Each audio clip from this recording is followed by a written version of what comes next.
올해 저희는 창립 40주년을 맞이했습니다. 또한 오늘 12월 5일에 이르러 장로와 권사로 지난 성상의 세월 교회를 섬겨주신 저희 직분자들 은퇴식을 하는 날이기도 합니다. 또한 창립 40주년 새로운 꿈을 꾸며 이 시대에 주어진 소명을 감당하기 위해 새로운 직분자를 세우고 임직 예식을 진행합니다. 오후에 소개될 영상 여러분에게 잠깐 나누면서 은퇴하시는 분들에게는 사랑과 존경의 마음으로, 그리고 임직하신 분들을 위해서는 기도와 섬김의 마음으로 잠깐 영상 시청하시겠습니다.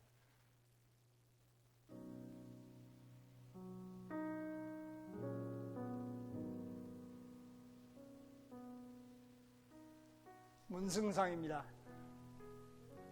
여기까지 왔네요. 은퇴라고 하지만 은퇴는 또 다른 삶의 시작이라고 생각을 합니다. 앞으로의 삶 속에서 지금까지 제가 꿈꿔왔던 삶의 방향, 흐르는 강물처럼 열심히 제 자신을 다듬고 기도하면서 또 성도님들을 위해서 기도하면서 살겠습니다. 감사합니다. 저는 이번에 은퇴를 한 박영선 권사입니다. 주신 은혜 감사하며 지금처럼 주님 말씀 순종하고 주님 섬기며 잘 살아가겠습니다. 안녕하세요. 은퇴권사 전미향입니다. 엊그제 교회를 다닌 것 같았는데 벌써 은퇴가 되네요. 이제 남은 생명 주님 앞에 맡기며 감사하며 살겠습니다. 감사합니다. 안녕하세요. 은퇴권사 박예임입니다.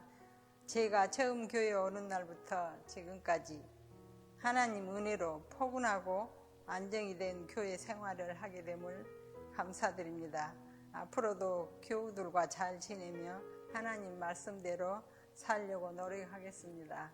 감사합니다.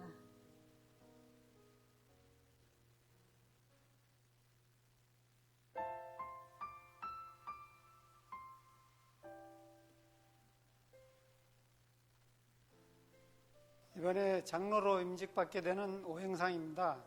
선한 청지기로서 우리 덕신교회를 섬기며 우리 성도들을 섬기며 하나님 앞에서 신실한 장로로 성실히 봉사하겠습니다. 감사합니다. 안녕하십니까. 이번에 장로 임직을 받는 구후모입니다. 저는 예전에 목사님께서 설교 말씀 중에 잠깐 구소개해 주셨던 구레네 시몬처럼 예수님의 십자가를 같이 지는 그런 임직자가 될 수 있도록 노력하겠습니다. 감사합니다. 저는 안수집사 피택을 받은 배순중입니다. 저는 주님의 말씀을 항상 가까이 하며 학년직으로서 부끄럽지 않는 예배생활, 봉사활동을 하는데 최선을 다하도록 하겠습니다. 항상 섬기는 자세로 성도들을 대하며 성도들의 본이 되는 안수집사가 되도록 노력하겠습니다. 감사합니다. 안수집사 피택자 김병진입니다. 겸손하게 교회와 성도와 이웃을 사랑으로 섬기겠습니다. 저는 안수집사 피택자 김영환 집사입니다. 저는 주님 나라 부흥과 덕신교회 부흥을 위해 헌신하고 이웃을 사랑하고 봉사하는 작은 예수가 되어 주님 닮아가는 삶을 살도록 하겠습니다. 감사합니다. 이번에 안수집사 임직을 받은 신점식입니다. 하나님 말씀에 순종하고 교회와 세상 속에서 그리스도인의 본이 될 수 있도록 봉사하며 헌신하겠습니다.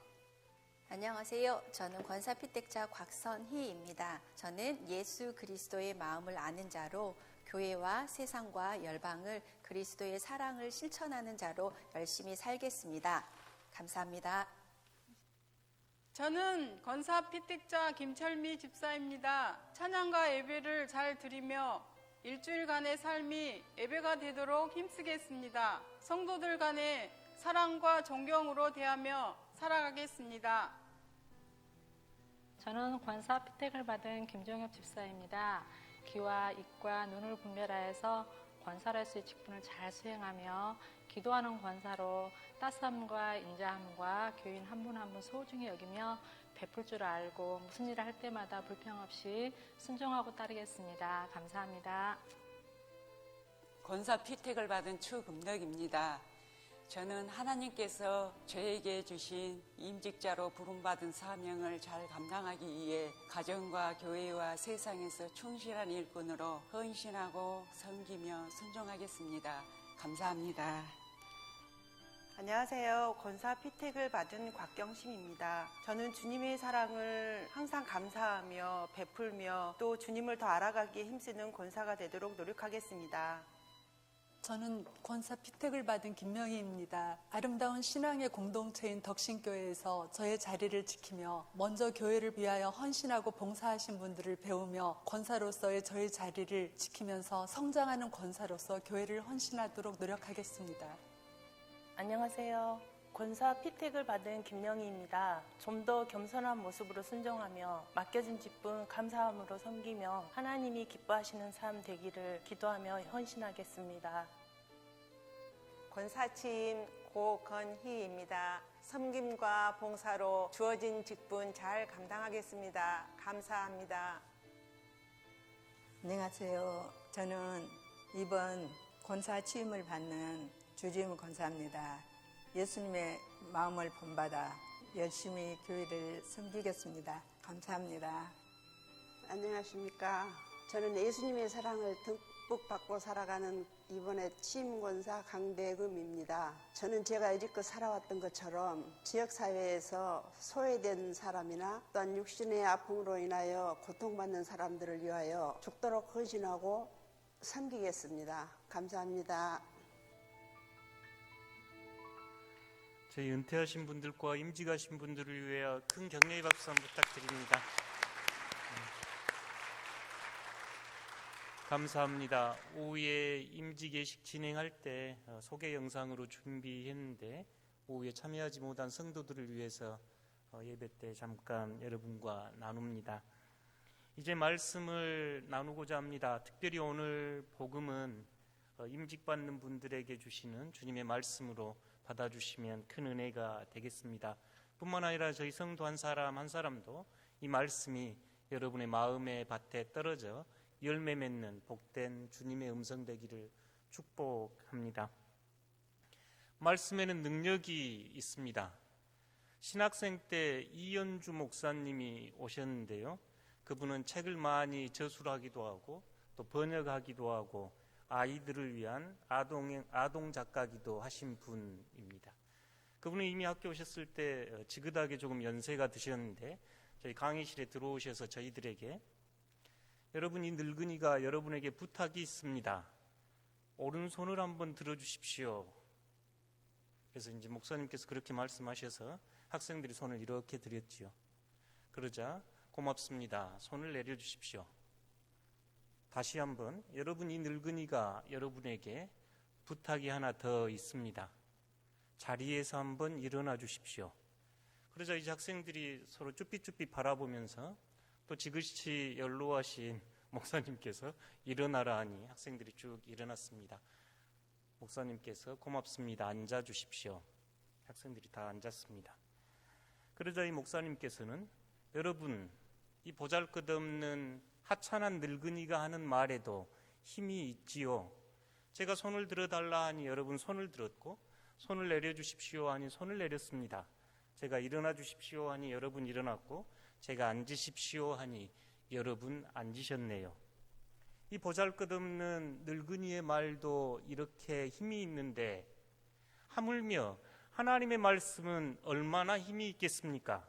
하시면서 이 목사님께서는 하나님의 말씀이 갖는 능력과 힘에 대하여 강의를 해주셨던 기억이 납니다. 말씀에는 능력이 있고 말씀에는 힘이 있습니다. 오늘 복음의 배경은 우리 주님께서 갈릴리 일대 여러 마을을 다니시면서 하나님 나라와 복음을 전파하시고 저는 자들이 걷고 눈먼이들이 보며 귀 먹은 이들이 듣게 되는 놀라운 일들과 귀신을 쫓아내는 일들을 하시면서 무리들에게 나누셨던 말씀입니다. 여러분께서 잘 아시는 씨 뿌리는 비유 또는 씨앗과 네 가지 땅에 대한 비유이지요.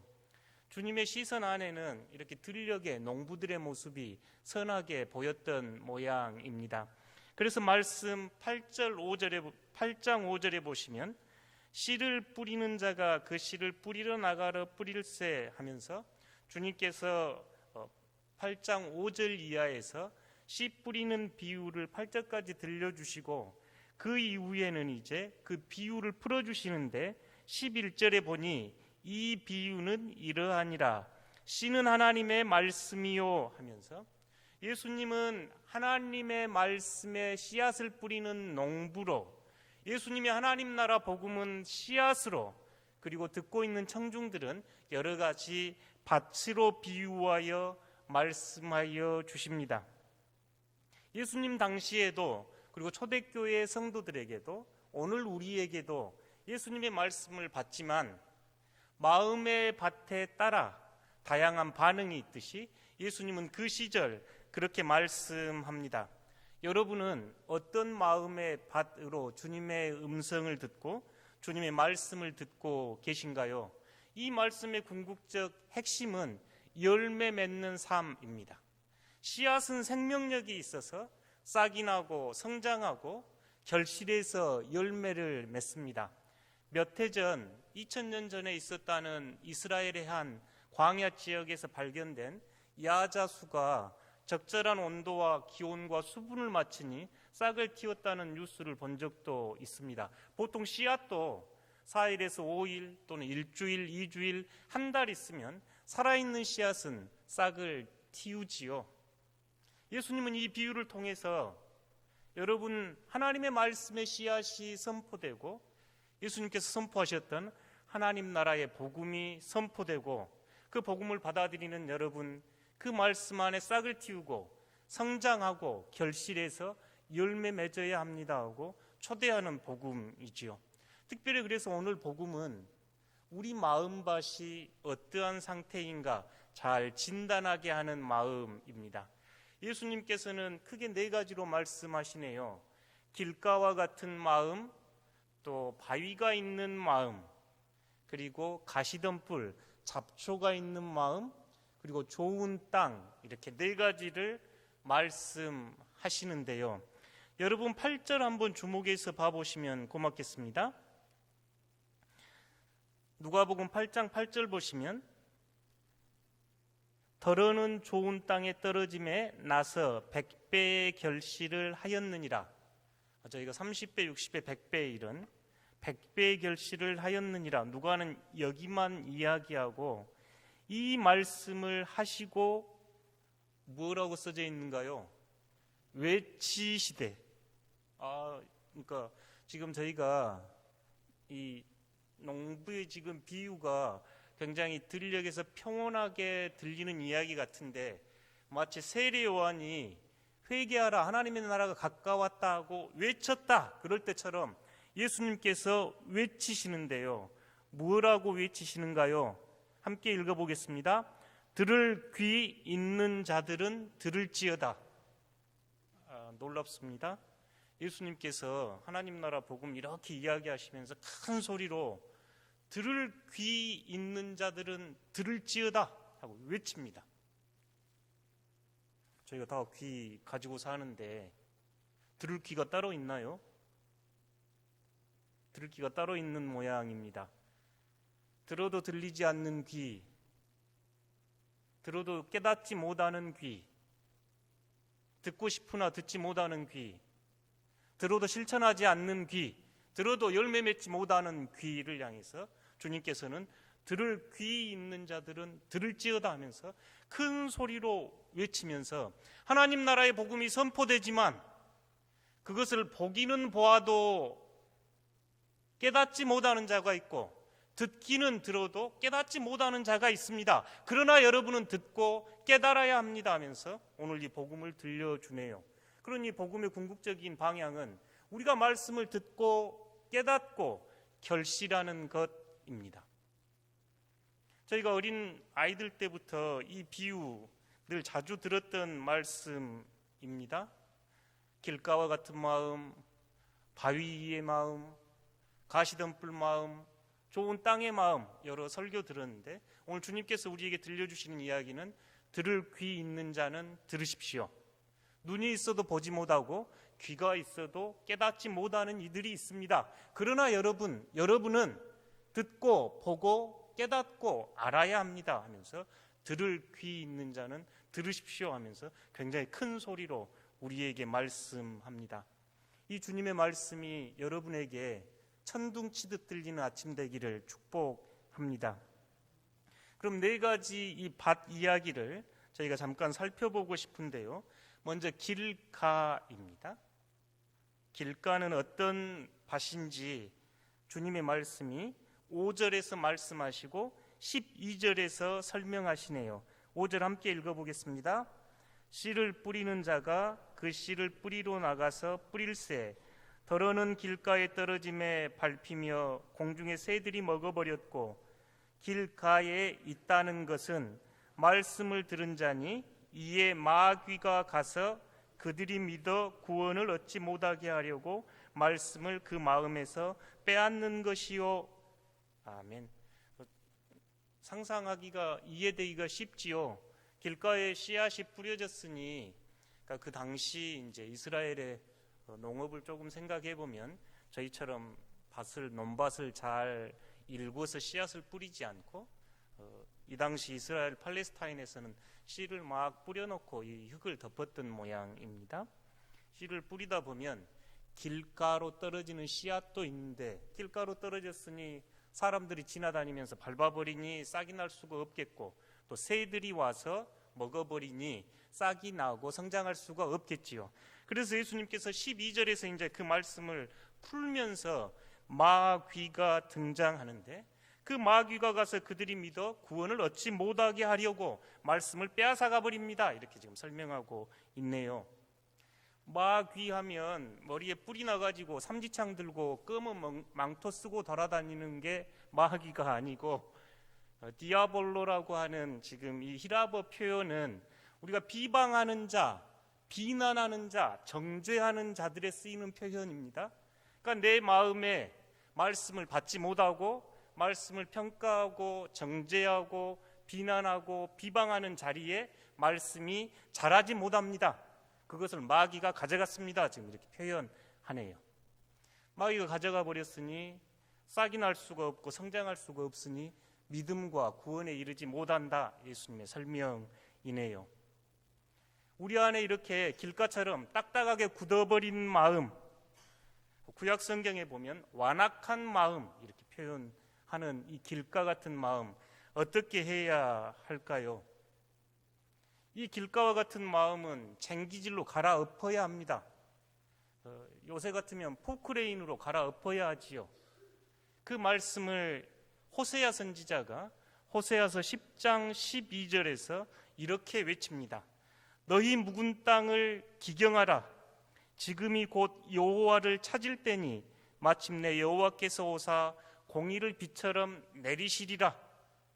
여러분 묵은 땅을 마음에 묵어있는 단단한 땅을 갈아엎어야 합니다 하면서 호세아는 외치고 지금이 여호와를 찾을 때입니다 하면서 여호와를 찾아 마음의 땅을 갈아엎으십시오. 그러면 여러분께서 정죄하고 판단할 일이 아니라 하나님의 공의가 하늘에서 비처럼 내릴 겁니다 하고 마음의 기경 방식을 우리에게 호세아 선지자가 가르쳐 줍니다. 우리 삶으로 가져오면 말씀을 받고도 싹이 나고 행함으로 성장하지 못하고 열매 맺지 못하는 저희들이 이 말씀 앞에 비추어 보았을 때 길가와 같이 단단한 마음, 내 마음이 길가처럼 단단한 마음입니다. 하나님의 말씀이 싹이 내리지 않습니다 하시는 분 계시면 묵상과 기도에 충실하셔야 합니다. 저희가 일주일에 한 번 예배 드리는 것으로 충분하지 않습니다. 세상 살면서 많은 사람들이 우리 마음의 밭을 밟고 지나갑니다. 새들이 말씀을 먹어버립니다. 그러니 싹이 나고 성장할 수가 없겠지요. 그러니 매일 주님의 말씀 앞에 머물러야 합니다. 코로나19 시대에 신앙의 양극화가 분명해 보이는데요. 한 연구소에서 리서치를 했는데 이 코로나19 시대에 여러분의 신앙을 지켜주는 가장 중요한 것이 무엇입니까? 하니까 응답자의 31.5%가 성경 묵상과 기도 이렇게 응답을 합니다. 목사의 설교는 22.7%입니다. 그러니까 여러분 예배당에 오셔서 말씀 잘 듣고 신앙생활 하는 것도 훌륭하고 좋은데 이 시대에 묵상과 기도 없이 좋은 신앙인으로 성장하기 어렵습니다. 내 마음이 돌처럼 굳어있다 싶으신 분, 매일 말씀과 기도 앞에 머무르셔야 합니다.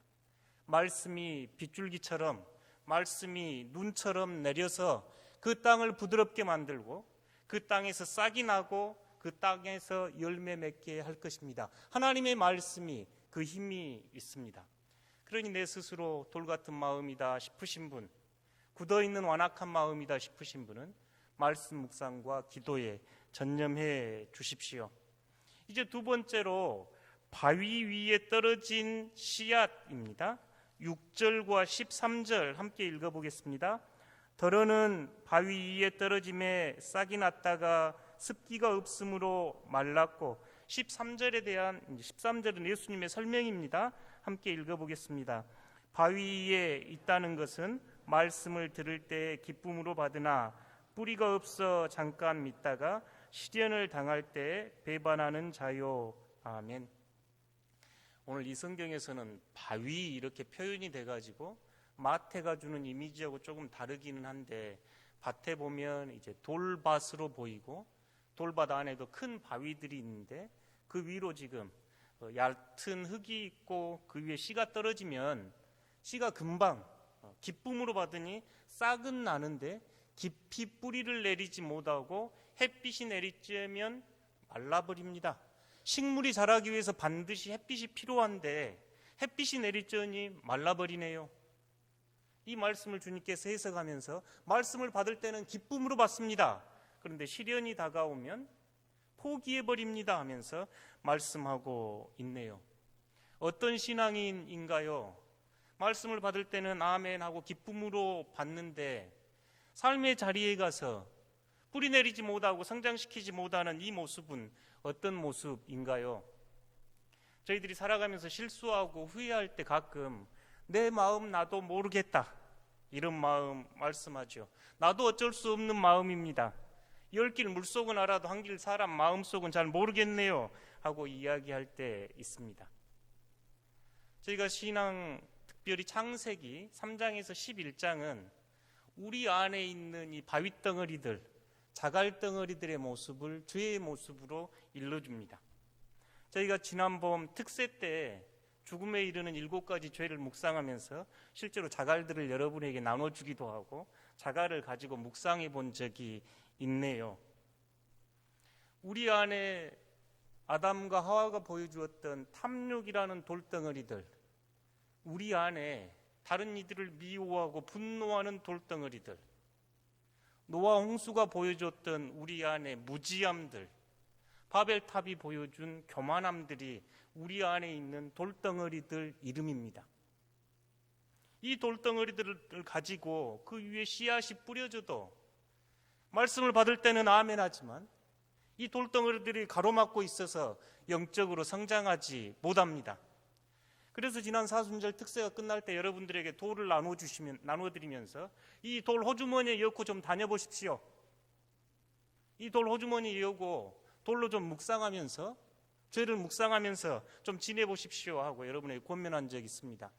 그때 여러분 가지고 다니시면서 어떤 생각하셨나요? 이 작은 돌덩어리 하나도 이 호주머니에 넣어놓고 다니니까 참 불편하셨지요.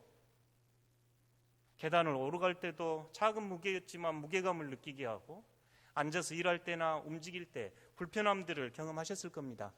그래서 저희가 성금요일 날 이 돌덩어리들을 가지고 와서 십자가 밑에 주님 앞에 내려놓는 예식도 진행하기도 했지요. 그런데 보이지 않는 마음에 이런 탐욕과 미워함과 무지와 교만의 돌덩어리를 가지고 저희가 살아갑니다. 그러니 말씀이 들어도 싹이 나고 성장하지 못하지요. 말씀을 들을 때는 아멘 하지만 금세 말라버립니다. 어떻게 해야 한가요? 이때 주님의 말씀을 기억하십시오. 주님께서 마태복음 11장 29절에서 30절에 하셨던 말씀입니다. 나는 마음이 온유하고 겸손하니 나의 멍에를 메고 내게 배우라. 그러면 너희 마음에 쉼을 얻으리니 이는 내 멍에는 쉽고 내 짐이 가벼움이라 하시니라. 아멘. 제가 가져보는 비유는 길가와 같은 마음은 포크레인, 쟁기로 갈아엎어야 합니다. 돌덩어리가 있는 마음은 꽃갱이나 삽으로 파내야 합니다. 이럴 때 우리 마음 안에서 삽질하고 꽃갱이질 하시는 분을 우리가 우리 마음의 정원사, 내 마음의 정원사 예수님이라 하겠습니다. 우리 마음의 예수님 모시어서 주님께서 말씀합니다. 내 마음은 온유하고 겸손합니다. 그러니 내 멍에를 메고 내게 배우십시오. 그러면 여러분 마음 안에 쉼이 있습니다. 내 멍에는 가볍고 내 짐은 쉽습니다 하고 예수님께서 말씀합니다. 여전한 죄의 문제로 우리가 씨름할 때 예수님께 가져가야 합니다. 예수님 바라보고 예수님 주목하고 예수님 생각해야 합니다. 그때 예수님께서는 우리 마음에서 우리의 돌밭을 골라내실 겁니다. 그리고 어느 순간 우리도 예수님의 마음 닮아 온유하고 겸손한 사람으로 되어 갈 겁니다. 여전히 우리 안에 죄의 문제로 씨름할 때 주님 바라보셔야 합니다. 내 안에 여전한 욕망과 여전한 미움과 여전한 교만과 여전한 무지가 있을 때 주님께서 우리 안에서 일하실 수 있도록 주님을 생각하고 주님을 바라보고 주님을 따라가는 여러분들 되시기를 축복합니다. 주님은 이제 세 번째로 가시떨기에 떨어진 씨앗 이야기해 주는데요. 7절과 14절입니다. 함께 읽어보겠습니다. 더러는 가시떨기 속에 떨어짐에 가시가 함께 자라서 기운을 막았고 14절입니다. 가시떨기에 떨어졌다는 것은 말씀을 들은 자이나 지내는 중 이생의 염려와 재물과 향락의 기운에 막혀 온전히 결실하지 못하는 자요. 아멘. 마음밭 안에 지금 씨앗이 하나님의 말씀이 떨어지고 그 씨앗이 성장해서 결실을 맺어 가는데 이 가시떨기에 떨어진 씨앗도 어느 정도 열매는 맺는다 싶습니다. 오늘 예수님 말씀에 보니 온전히 결실하지 못하네요. 여러분 하나님께서 주신 은혜를 온전히 결실할 수 있기를 소망합니다. 그런데 오늘 이 가시떨기는 어떤 말씀인고 하니 주님께서 우리가 살아가면서 하나님의 말씀을 받고 말씀에 순종하여 살아가지만 우리 안에 염려들이 있습니다. 우리 안에 불안, 근심, 걱정이 있습니다. 이 염려가 하나님의 말씀을 잘하지 못하도록 가로막고 있네요. 우리가 추구하려고 하는 재물이, 우리가 추구하려고 하는 향락이 하나님의 말씀이 자라지 못하게 합니다. 어릴 적 한번 생각해 보니까요, 저희 그 집에 목화밭이 산비탈에 목화를 키운 목화밭이 있었는데 유난히 그곳에는 산딸기 나무가 많았던 기억이 납니다. 좋은 목화씨를 뿌렸을 건데 산딸기 나무가 함께 이렇게 났던 기억이 나네요. 우리 마음밭도 그렇습니다. 하나님의 말씀의 씨앗이 뿌려져서 잘 자라는 한편, 다른 한편에는 여전히 세상 염려와 재물에 대한 추구와 향락을 추구하는 이 잡초가 동시에 자라고 있네요. 이 잡초가 하나님 말씀보다 더 자라면 이 하나님의 말씀의 씨앗을 덮어서 온전히 맺지 못하고 부실하게 결실을 맺네요. 어떻게 해야 합니까? 저희 안에 잡초가, 저희 안에 가시나무가 발견되면 여러분 어떻게 하시기 원하신가요? 저는 이 단계에서는 보다 급진적인 제자도로 부름받는다 싶습니다. 예수님의 말씀을 경청하여 주십시오.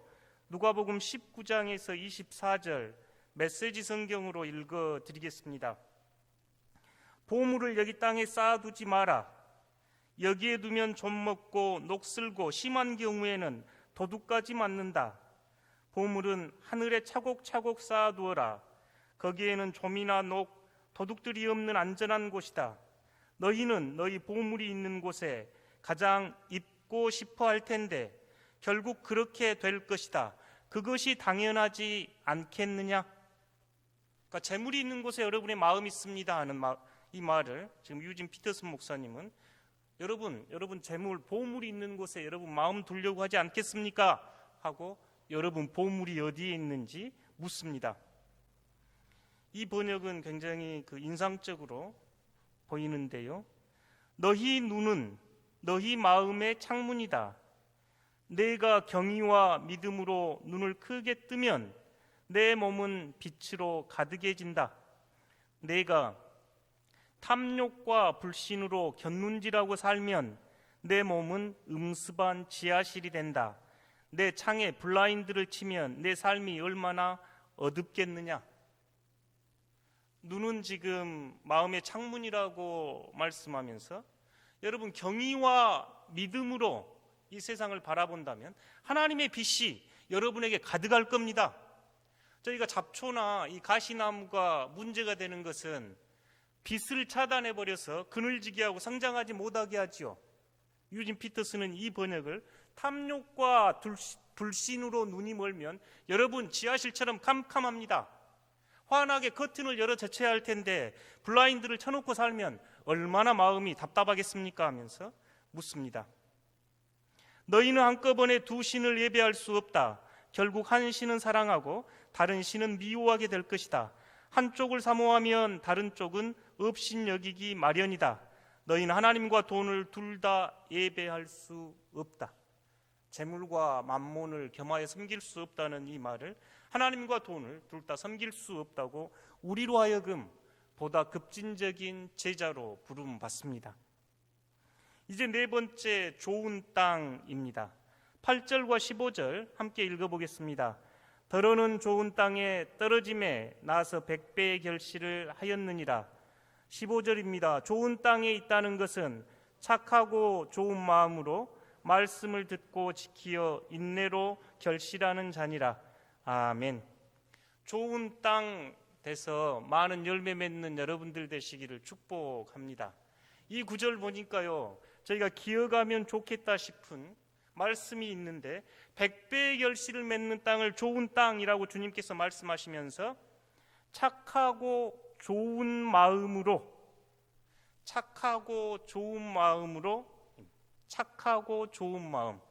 이 단어만 봐도 마음이 좀 훈훈해집니다. 착하고 좋은 마음을 갖는 이들 곁에 있고 싶지요. 누구라도 인지상정일 겁니다. 착하고 좋은 마음을 가진 사람이 옆에 있으면 저도 기분이 좋아지고 행복해지죠. 여기서 착하다라고 번역해 놓은 단어는 착하다, 의롭다, 정직하다, 올곧다 이런 단어입니다. 조금 더 확장시켜서 해석을 하면 주님께서 말씀하시는 그 말씀이 의도하는 바를 정확하게 알아듣는 마음, 이렇게 해석을 해놨습니다. 그러니까 주님께서 말씀하시는 그 말씀을 정확하게 알아듣는 마음, 이걸 착하고 의롭고 정직한 마음 이렇게 했네요. 그 다음에 좋은 마음도 참 좋지요. 좋은 마음은 내재적으로 본래 선한 마음, 이렇게 원뜻이 그렇습니다. 하나님께서 우리에게 주신 아름답고 내재적으로 좋은 마음, 하나님께서 주신 마음, 성령께서 활동하시는 마음, 그래서 비판하는 마음이 아니라 열린 마음, 고마운 마음이 좋은 마음이랍니다. 설명이 좀 길어서 안 해도 되겠다 싶지만 착하고 좋은 마음, 좋은 땅을 지금 주님께서 말씀하시면서 착하고 좋은 마음이 결실을 맺습니다 하면서 우리가 실천하기 원하는 세 가지, 그러니까 착하고 좋은 마음이 실제 삶으로는 이렇게 실천하시기를 바라는 예수님의 말씀이 듣고 지키어 인내로입니다. 듣고 지키어 인내로. 오늘 예수님 아까 8절에서 저희가 이야기했는데 귀 있는 자들은 들을지어다 하고 외치는 예수님께서 착하고 좋은 마음은 어떻게 행동으로 드러나냐면 잘 듣습니다. 믿음은 들음에서 나고 제자 공동체는 이 하나님의 말씀을 들음에서 시작됩니다. 잘 들어야 합니다. 오늘 저희가 본문을 다 읽지 않아도 듣는다 이야기를 계속 반복 예수님은 하시네요. 저희가 여러분에게 이 한문은 여러 번 소개를 했던 한문인데, 왼쪽은 들을 청자, 지금 들을 청자인데, 왕의 귀처럼 하늘과 땅의 사람의 모든 소리를 다 들을 수 있는 들은 귀, 아주 존엄한 귀이죠. 오른쪽 우편은 눈 10개입니다. 눈 10개. 그러니까 전심으로 현존하면서 집중해서, 그러니까 듣는다는 이야기가 귀로만 듣는 게 아니라 지금 눈으로 듣는 거죠. 그래서 예수님께서는 눈으로 보고 귀로 들어도 깨닫지 못한다, 지금 이렇게 이야기하고, 마지막 그 밑에는 일심, 하나의 마음입니다. 말씀을 주는 이와 말씀을 받는 이가 하나의 마음으로 듣는 것, 이게 들을 청, 경청할 때 듣는 이야기입니다. 주님께서는 착하고 좋은 마음은 듣는 마음, 경청 기억하시면 좋겠고, 둘째는 지키고입니다. 말씀을 품고 말씀을 지켜야 합니다. 가슴에 말씀을 품고 지내야 합니다. 씨앗이 금방 싹이 나고 자라지 않지요. 시간이 필요합니다. 그러니 말씀을 잘 간직하셔야 합니다. 말씀을 깊이 묵상하고 말씀 앞에 머물러야 합니다. 주일에 한 말씀 받으면 그 한 말씀 마음에 깊이 간직하면서 삶에서 품고 지내셔야 합니다. 세 번째, 인내로 결실한다. 인내, 참을인자이지요. 저희 어른들이 참을인자 3개면 살인도 면합니다라고 이야기하는데요. 저희가 고린도전서 13장 4절에서 7절 사랑장 이야기할 때, 인내가, 저희가 그 사랑장을 읽으면서 사랑의 가장 큰 모습은 인내구나 보게 되는데요. 13장 4절에서 사랑에 대해서 정의를 하면서 사랑은 오래 참고 이렇게 시작해서 7절에 가면 모든 것을 참으며 모든 것을 믿으며 모든 것을 바라며 모든 것을 견디느니라. 바울이 이제 사랑을 설명하면서 사랑은 오래 참고, 마지막에 와서 사랑은 모든 것을 참으며 모든 것을 견디느니라로 끝을 냅니다. 100배의 결실로 열매 맺기 원하신가요? 그럼 이 주님의 말씀을 기억하십시오.